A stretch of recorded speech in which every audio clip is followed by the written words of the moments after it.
Hello viewers, বানিয়ে নেব থানকুনি পাতা ভর্তা। দেখুন কতগুলো পাতা নিয়েছি। পাতাগুলোকে ধুয়ে এভাবে ছোট ছোট করে কেটে নিলাম। এখন কড়াইতে তেল দিয়ে একটা শুকনো মরিচ দিয়ে দিয়েছি, আর দিলাম রসুন। রসুনগুলোকে একটু ভেজে দিয়ে দেবো কিছু কাঁচামরিচ। এরপরে আরেকটু সময় ভেজে নেব হলুদ লবণ দিয়ে। ভর্তাটা এতটা ভালো লাগে আর পেটের কোনো সমস্যাই থাকে না এই ভর্তাটা খেয়ে। দেখুন এখন শাকগুলো দিয়ে দেবো। হলুদ লবণ তো আমি আগেই দিয়ে দিয়েছি। এখন শাকটাকে আস্তে আস্তে করে সুন্দর করে একটু ঢেকে খানিকটা সময় ধরে ভেজে নেব। তারপরে দিব মাঝখানে থাকা করে এভাবে অনেকগুলো কালো জিরা। কালো জিরাটা দিয়ে একটু নেড়ে চেড়ে নেব। বেশি কালো জিরা ভাজলে কিন্তু তিতা লাগে, তাই কালো জিরাটা একটু কম সময় ভেজে নেব। আর নিয়েছি আমি কাতলা মাছের লেজের এক পিস মাছ।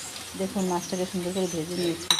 এখন মাছটাকে আগে উঠিয়ে রেখে শাকটাকে রসুন কাঁচামরিচ সহ বেটে নেব।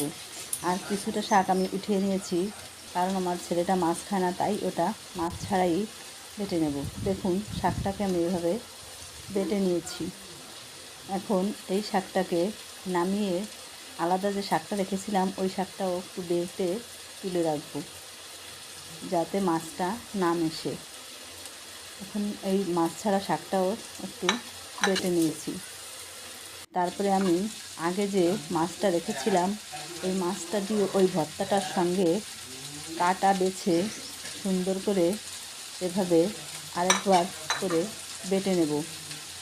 সত্যি এই শাকটা এত উপকারী, আপনারা না খেলে বুঝতেই পারবেন না। বর্ষায় পেটের যে কোনো সমস্যায় থানকুনি পাতা ভর্তাটা কিন্তু খুবই উপকারী। ভর্তা, ভাজি, তরকারি যেভাবেই আপনারা এটাকে খান অনেকটা ভালোও লাগবে, টেস্টিও হয়, আবার পেটের যে কোনো সমস্যার সমাধান দেয়।